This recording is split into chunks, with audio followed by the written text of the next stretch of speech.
Innovating Education Learning World in association with WISE, an initiative of Qatar Foundation. 27 countries, 27 education systems, making the most of diversity in Europe. That's the focus of this week's Learning World. The EU has long been encouraging an exchange of ideas across its borders, hoping to engage young people in European affairs. A prime example is the European Youth Parliament, a platform for intercultural dialogue on hot political issues in the EU. It met recently in Lillehammer in Norway, and we caught up with some of the young members taking part in the debate.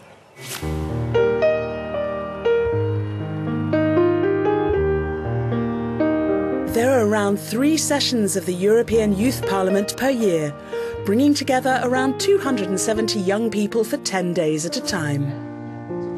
In order to familiarise young people with political processes, the Youth Parliament functions in the same way as the European Parliament.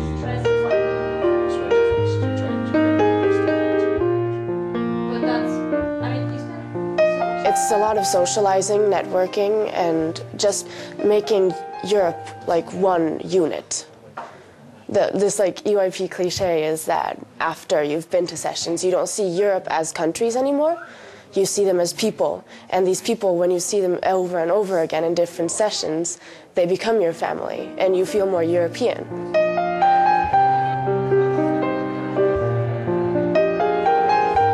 The Euro concert is performed for and by the participants and is a part of the cultural aspect of the Parliament.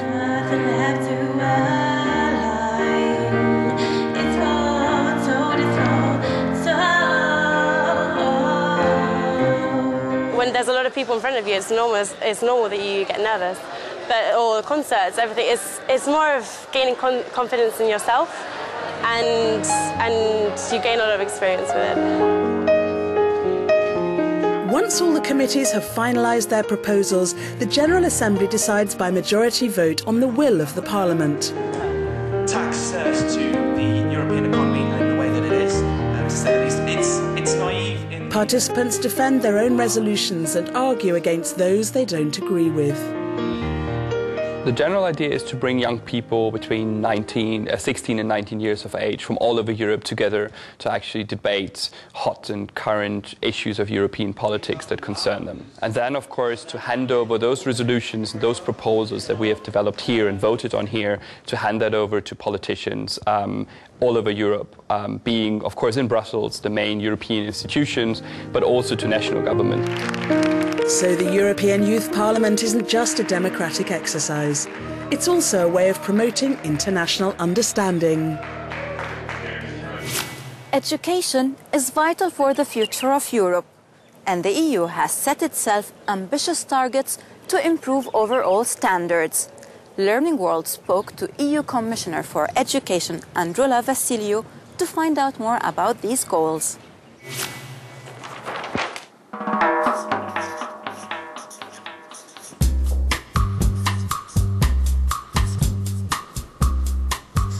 I regret one thing. When I think back and how wasted my time was when I was learning Latin or ancient Greek. The way they were teaching us these very important subjects was very bad. Parrot learning, which I forgot after so many years. If we spend more time in analyzing, as I do now, something would have really stuck in my mind. One of our targets is to reduce the number of these young people, the early school leavers, from 15%, which is now, to less than 10%. We must have more young people with a university degree or an equivalent degree. The standard of our teaching is first factor for a successful education system. So we must give importance to the training of our teachers.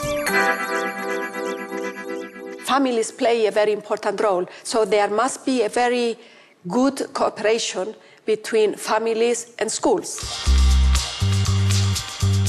We need to give our young people values which will help them to live happily in this complex society.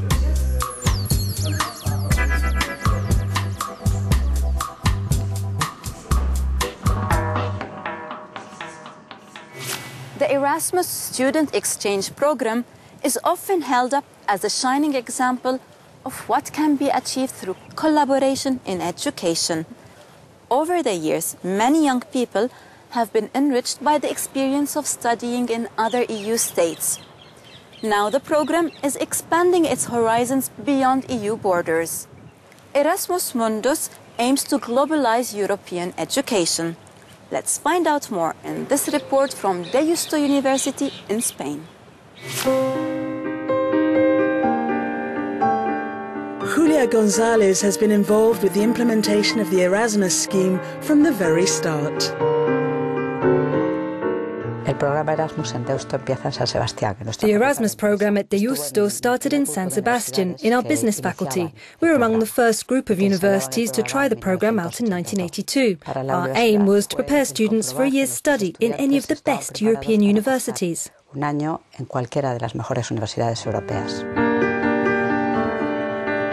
Law is a popular subject at the university.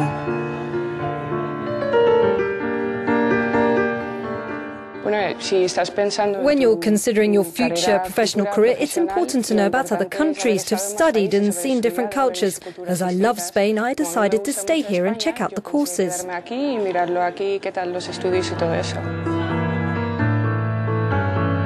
area of economics and business has been strengthened by the setting up of an international business school.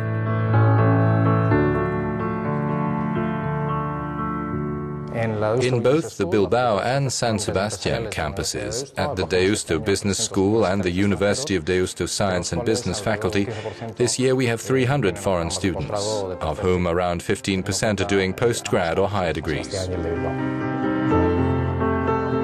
Erasmus Mundus represents a step towards opening the Erasmus experience up to the whole world.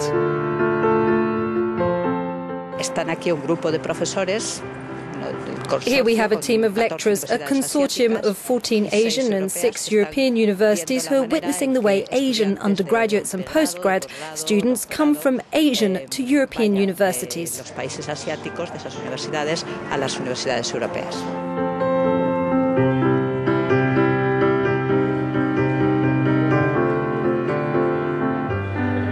chose University of Deusto because of supportive, encouraging nature of the professors here.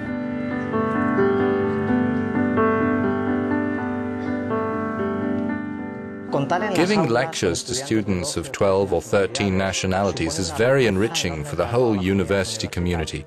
Without doubt, the students' academic and personal development is influenced by analysis and understanding ideas from different points of view. Julia González has seen the effects of the Erasmus experience on students from all over the world. It's about overcoming dogma, promoting tolerance and admiration of countries which aren't amongst the most powerful.